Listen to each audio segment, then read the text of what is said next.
look at all these beautiful people right here. Thank y'all for coming out to this first edition of A Heated Discussion. I'm your host, your MC, Duch.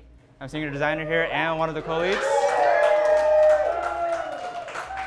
It started out as a joke in passing, has now turned into a reality. We wanted to make a twist off of Hot Ones, if y'all haven't watched Hot Ones, but with an API twist to it. But I do have the honor of interviewing these four amazing people here. And as I go through these, y'all will realize that I'm a mere peasant in the presence of these four.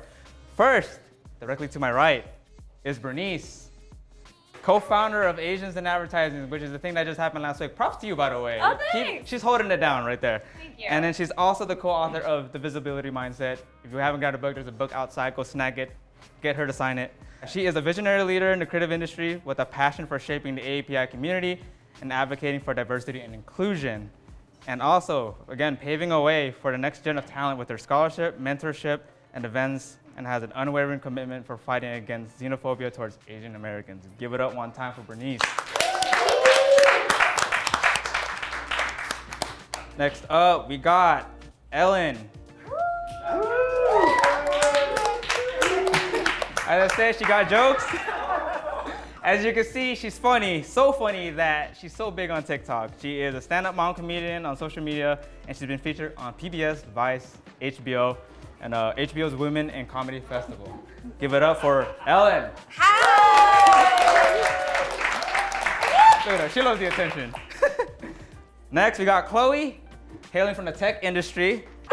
She's a content creator, and she's currently a product manager at Discord, but she has worked at previous places such as TikTok, Facebook, Google, and other startups. She creates videos about navigating life as an adult, stories of her career, and commentary on life in the working world. She also streams co-working sessions on Twitch and Discord to help people boost their productivity. Yes. Last but not least, we got Josh Pai. This man don't need an introduction. Y'all know who he is, but in case you didn't know, he is the head of creative at The Many, oversees all things creative here, and is working to evolve the creative process in the agency to adapt to our ever-changing world. So that is our panelists. Give it up for them one time. Oh, cool. So again, as I said, this is basically Hot Ones, but with an API twist. It's not your regular hot sauces. The community literally went out throughout the LA basin, and we literally crowdsourced every single hot sauce that we could find, from H Mart, from 99 Ranch, your mom and pop shop, homemade like mine, you name it. We got a little bit of everything here from every country. So the kicker for y'all is, if you want to answer a question, the food needs to be dipped with the hot sauce of my choice. So we have all these questions. They're all AAPI themed. Things around like culture, being in the professional industry, mental health even, representation, stuff like that. So let's kick it off with something really light. This is the chili garlic sauce. What is garlic that? Garlic chili sauce, the other way around, it matters. It's from Taiwan, I should say. Taiwan represent. Taiwan. Now, as the panelists are kind of going through that, the first question has to do with culture. So, what are you most proud of from your ethnic culture, and how does that translate into the bicultural nature of being American and API? I'll go. All right. Nice. I'm Korean, and I'm most proud of my language, Korean language, because when I was growing up, it was not cool to speak Korean. Like, people were like, speak English. Like, we can't understand you. I came from Korea, 8 years old, on a plane by myself, not speaking a word of English. Literally saw white people for the first time on a plane. I was like, oh, they're real! You're not ghosts! Growing up, but I was bullied a lot. I was an ESL kid, didn't speak anything, so I had to go separately half of the my time at school, bust off to learn English, then come back and join the kids, and nobody wanted to play with me because I was the weird kid with the bowl cut. Like, whatevs, I don't know what you're saying. But now, Korea has blown up. BTS is everywhere. Like, it is such a trip to see the thing that when you were little was not cool, and all of a sudden everybody's a Korea boo. Like, everybody wants a Korean man. I'm like, calm down. So to be able to speak Korean and be like, you need to work on that accent. I'm very proud. So 한국말 잘해요. Ayo! Awesome. See, that wasn't so bad, right? No, that was fine. All right. Let's build up. Ooh, you want to build up? You want to build up? Okay. Let's do the Hawaiian one, the Hawaiian habanero one. This is from Hawaii. So this next question is more a little bit more on the professional side. So, what is something in your field related to API that you've become more proud of over the years? Well, I like this part B of this question. What would you like to see more of over the next couple of years? So one of the things that I really stood out to me was that Ad Age report about the Super Bowl. There was 0 API celebrities in the Super Bowl. There was 0 API directors. And what we've seen this year is that representation has actually gone backwards. So I would like to see more stories, because last year we had The Myth, right? By White and Kennedy put that out, Mimi and Tatiana, who are fantastic. We had The Name by Procter & Gamble, and that was RGA and TDW created that one. And so we saw some videos last year that actually did really well. They did a lot of awards. They showed up really strongly. But I do think this year I've seen less of these stories. So one thing with my organization, Asians in Advertising, which I co-founded with the VP of DEI, Jessalyn Lamb, is that we really want to help elevate API in our industry, but really make sure that we show up on the end of the directing, casting, storytelling end. We are now an organization with 5,000 and we're global. Last week we had our summit. Thank you for attending. Josh, thank you for coming. We had over 656 people actually sign up. And at the highest time in Zoom, even with Zoom fatigue, we had 350 people show up. And it was such an amazing turnout to see and really champion this idea of community and what we can build together just so we can keep these ideas flowing and really show up, because we really need to be seen. Nice. I love that. I love that. I'd love to build on that. There's a burning passion. I do have a burning passion for this question, but especially on the subject of casting, this is something that, especially as advertising professionals, we talk a lot about. We talk a lot about with our clients, and most of our clients, when we talk about casting, are always thinking about who is in front of the camera. Who is the person that is going to resonate with my audience, who's going to be watching them when they're at home, on screens, on feeds. And it's so important that casting is not just who's in front of the camera, but who's behind the camera. Who are we making sure has an opportunity from a representation standpoint to contribute as editors and directors and producers and engineers. It's important that we help elevate every single one of those positions, make sure that others in the community know that those are positions that they can actually reach for as well, and that there are communities and there are companies that are making space for those opportunities too. This next sauce, this one's Yuki from Japan. Okay. How do you find your voice as a professional? Like, what are some barriers you had to overcome in feeling confident in your own voice? Me? You gonna go?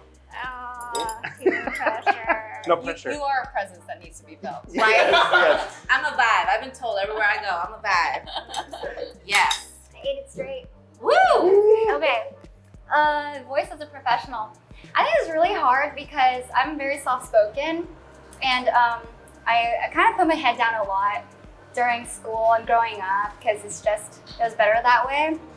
And then when I joined corporate in my second job, I was on the partnerships team, like business development, and I think a lot of you are aware the personalities in that group can be really intense. And it was all male, 10 guys who were 5 to 15 years my senior. None of them were Asian female. And actually, I couldn't speak up to the point where they gave me a bell where I had to tap in the meeting for me to speak up. And it backfired because I was so traumatized and I'd freak out. And the way that meetings were run was that you would literally keep talking and then just start talking to talk over the other person until the other person gives up. Like, you know, those really aggressive environments. And it was just really scary for me to do that. And there was a point where I finally started to like speak up, share my ideas. I think I was like closest to our user base, so I'd had the biggest ideas. And no one would, it's like the classic thing where they would just like take my ideas and then re-say it and then other people would agree. You know, that just happens a lot. I was telling my manager, And I was like, I don't know if it's because I'm young or because I'm female or because I'm Asian. And she was like, whoa, wait a minute. I get the thing about being young and like a female because I've been there, but being Asian, I've literally never heard of that. I don't think that exists. Wow. And I just felt so dismissed, but I was like, I think this is just what it is. So it took me a really, really long time for me to find my voice in the workplace. I quit, I told the CEO, I like shared a bunch of feedback. I went against HR, and then they weren't, for me. And then I went to other companies and there were many of the same problems. I joined TikTok, which is like Chinese owned. That's a whole other problem, okay? Like Chinese working culture is so different. I'm just like, oh my God, I can't find anything. I'm actually known for quitting TikTok because I shared why. It's just like, it was a whole journey and I think it was trial by fire, but I think I'm starting to get to a place where I just need to share my perspective and that's enough. And that I can move forward, have my peace. And every time I do that, someone else will tell me, I feel so seen. And I think that's why I keep creating content on my own, so I can own my narrative in my career. Yeah. Yes. We're gonna step it up a little bit for this one. Mental health is spicy. Spicy. It's the hot mustard sauce from Japan. What are your thoughts on dealing with your mental health while balancing work and external factors such as, family problems, personal traumas, etc.? So one of the exercises that I had, Bonnie Wong, she's a CSO of GSMP, and she wrote the Life Brief. And she had this great exercise where she makes you kind of divide up kind of the pillars in your life. So whether, you talked about kids, work, health, whether it's religion for you, but you kind of divide up your time. And then you kind of go, how much am I spending in each of this time? And what I realized, something that I do, is I take from my personal time. So when there's more work to be done, if someone needs help, it just all comes from my self-care until I can take everything away. And I think what I've really learned with kind of what's been happening and all these things that are really hard is that you really need to protect that space. So whether that's saying no, which is culturally really hard for us, is to just kind of recognize that you do need to prioritize yourself. I kind of went above and beyond and I purchased that Burke Williams pass where you have to go get a massage once a month. I was like, I need to keep myself accountable to make sure I just stop and just give myself a break. Because I think if I just didn't think about it, I would just keep going until a point where I just can't, right? I would just overload myself. So with all these things, if you're feeling things, if you're going through anything, just take a pause. Know that everything will be back. We'll still be waiting for you when you get back and that it's okay to do so. I do it all for my mental health. I am medicated, I go to therapy, I do journaling, I do everything out there you can think of, I do it all. But there is no one fit for anyone. People talk a lot about self-love, but what is that in the Asian community? True self-love isn't just, booking your appointment with getting a massage. Of course, those are nice things to do. Know that you're worth it. I have to tell myself this because I wasn't brought up with that. I was brought up to believe you're already baggage. We didn't want you, but we took you in. To fight that narrative in myself, it's been the biggest battle, and I'm still gonna be fighting it. And I'm still gonna, every day, fight that brain inside of me that's telling me I'm not enough. And so my thing to anyone who's struggling, because I've struggled for a long time, fight for yourself, whatever it takes. Medication, okay. Therapy, okay. Do what you gotta do to make yourself realize you're totally worth it and you belong here. Yeah. For those who may or may not know, this is the sauce that they use for the spicy ramen challenge. Yeah. Carbonara edition. Alrighty. There's I think in the bottle, there's a chicken with the butthole with the flame coming out. Oh, okay, that's It's right there. Yeah, there's another bottle where the flame is coming out of its butt. If you didn't know, now you know. This question right here, we're gonna dive into representation. You got 2 more questions. How do you utilize your platforms that you've built up to this point to amplify yourself and represent folks of the AAPI community? Oh my God, your hands are trembling. Oh, that's like when you get those Korean ramen and Yeah. there's spice in there. Yes. That's the one. You can handle. You're fine. You did good. We're so proud of you. Oh, that is spicy. Asian pride. So, Asians in advertising, we always set around 3 major goals, just so we can have our consistency and message, and so we know what we want to share and kind of communicate. The 3 pillars are networking. So that's number 1 because we looked at the data. 85% of jobs are filled through networking. 75% of those jobs, 70% of jobs are posted on. Oh my God, I can't even think because of the hot sauce. 85% of jobs are filled through networking. 70% of jobs are not put online. And I wager the ones that have been put on the line already have a lead candidate. And as the higher up you go, less of those jobs are going to appear, right? You don't see C-suite jobs online, VP, right? The higher you go, those are gone. Those are networking jobs. So me, introvert, me who did not go to these networking events and do actual networking, was mortified. I was like, oh my gosh, I have not done a good job. I was just kind of struggling with that. I used to go to these networking events, be like, oh, who are we gonna go with, right? We're gonna go meet outside, then we're gonna go inside together, then I'm gonna hang out with you the whole time, and then I go home. Zero networking. I ate food, I drank, I had good drinks, and I went home. So now I'm really purposeful. My social battery allows me to have 1 hour. I'm gonna go that 1 hour, I'm gonna see who's speaking, go towards that speaker and say, hi, thank you, I wanted to meet you, I'm a fan.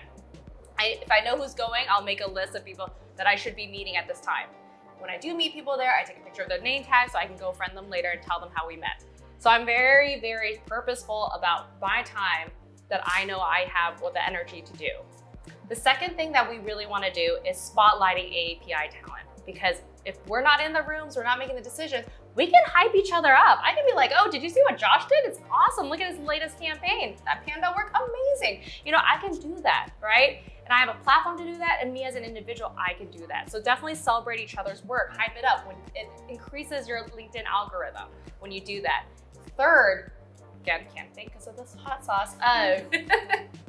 Third is closing the skill gap, because I don't want to ever go network, go advocate for yourself, go do this, right? Go be better at presentation skills. I want to say, this is how you do it. This is how you beat imposter syndrome. This is how you can do these certain things to get to that place. So we are very strategic when we have those 3 pillars so that we can make sure that we're very actionable. And so that comes out in our, we have 2 scholarships every year.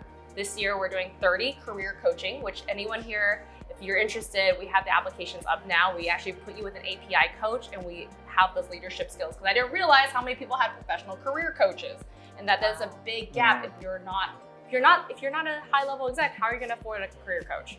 So we want to bridge that gap. So we have 30 scholarships. We actually have a creative scholarship as well, where we'll help you do a portfolio makeover, and we do 10 of those every January. We also have a mentorship program that last year we partnered with 3EF, and we had 60 pairings, and we had a second mentorship program with The List with Ad Age, and we did, I think about 15 people from our community was selected. So we try to find all the ways to add value to your career so that you can share this knowledge, so we can help the entire community. Getting sweaty. Yeah. Give this a whirl here. Oh wow, you took a dip. Ooh. Not me just leaning over to see his reaction. Oh yeah, that just keeps Yeah. going. That keeps just keeps going. going. I was surprised. You dipped in it real good. That's good though. And coming up, you know, I never thought about my visibility externally. I never thought, like, I always thought about my own career, how I was going to advance, you know, try and find certain mentors and whatnot that are going to help me as a creative, as a writer, you know, whatnot, just continue to grow for really myself. What I realized, like, as I continued to elevate and find myself having a bigger voice in the room, that it was actually really important for people to see me have a big voice in the room. It was actually really important for people who look like me, for people who came up like me, to see that I could have a voice in a room, that it was important to put myself out there, because we all have a bit of imposter syndrome. And so many, especially like us, come up with just such a heavy case of imposter syndrome, that to see somebody just be unapologetically them in a room, to be able to own a room, and to be able to contribute, wow, that is spicy, to contribute really profoundly in a room, like, it's important for others like us to see that, and to be able to you know, ultimately have the aspiration of owning a room that way, to be able to eventually build a platform like so many of you have in that way, and for them to know that they can. They just need to be unapologetically them. Still hot. We're just gonna keep going with this next one, dude. So we're doing the spiciest one here. Who made that? He made that. You made that? I saw him Oh make my gosh. that. With gloves on. With gloves. So No. Just skip it. No. yeah. So this is gloves on. there's not really a name for it, but every time I like see the recipe online, they call it the Cambodian crack sauce. So that's what we're gonna call it. This is something that my mom has made for me and my sister growing up. Yes. So this is the spiciest one after Crystal and I kind of tested it yesterday. So how would you advise the new gen of AAPI folks to carry forward? Trying it? You going Yeah. for it? Okay. I'm excited. I'm scared. Do it. Just put yourself out there. That's it. Keep it simple. Like I said, I'm a 40-year-old, 41, shit. I have no business being on TikTok. Little kids tell me every day, why are you on TikTok? You find your own way. Like, there is no, this idea that you have to like follow someone's path. Create your own path. I'm now called an influencer. I didn't even know I was that. I stumbled on TikTok during COVID. I had no plans for it to get to 500,000 followers. That was not something I set out to do. I was bored at home with my kids and I had no more stage time. Couldn't get a mic anymore. So I was just like, all right, let's do stupid dances and see what happens. And then I discovered a place that you could be talking about the things that matter to you. And it opened so many doors that I didn't even know I was looking for. So stay curious and be open-minded and forget this idea of like, back in the old days, you had to stay loyal to a company. 5 years, you're the company man before you can even think of moving up. Those rules are all broken now. Like, social media arena is such a, like, the wild, wild west. There's no rule for anybody. Like, I'm like, you know what? I'm gonna just have to find my ways of negotiating, figure out my own thing. If you believe in that and just go for it, that's the new thing. Everything, the digital era is so new. We are literally like the living experiments. Get the pepper, Josh. Oh! Be unapologetically you, and like don't be afraid to fail doing it. Like, there are so many times where just trying to be myself and putting myself out there and sharing a bit of my own story, like, sometimes it's felt like it's fallen on deaf ears in some places. Sometimes you fall down. It's like, that's okay. Like, don't put that much pressure on yourself. People actually respond really well to vulnerability, whether it's in a client meeting, whether it's meeting new people and networking, just being human, not feeling like you always need to like have the answer, but you're just being you, and people want that authenticity. It really does creep up on you. I would just say, like, especially for like the future AAPI communities, like coming up, like just not being afraid to share their own story too, and share their own upbringings, even in little pockets. I remember some of our first potlucks here, and everyone's bringing in Thanksgiving stuff. I'm like, I'm bringing spam musubis, and everyone's just gonna have to deal with it. Whatever it is, like, just don't be afraid to do it, because that is actually the greatest invitation for people who, in small ways, in big ways, are just gonna start to ask questions of things that they don't know. And that's the bridge that we're trying to create. That's the doorways that we're trying to open for so many people. So keep sharing, even if people aren't asking for it. Share your backstory and your influences and your hot sauces. Yeah, Chloe, finish it off. Just drink it. What? I like this a lot. Yeah, I want the recipe, please. Yes. I think I'm pretty close to the new generation, but I'm also not part of it. And I think I wanted to challenge, like, if I were, I guess, to tell my younger self, give myself advice on how I'd redo the last few years of my life or the last decade, I think it really is to trust my gut and speak out and do the things that my inner voice has been telling me to do, instead of seeking validation from other people to then do it. Because I wasted so many years of my life that I could have been just doing that.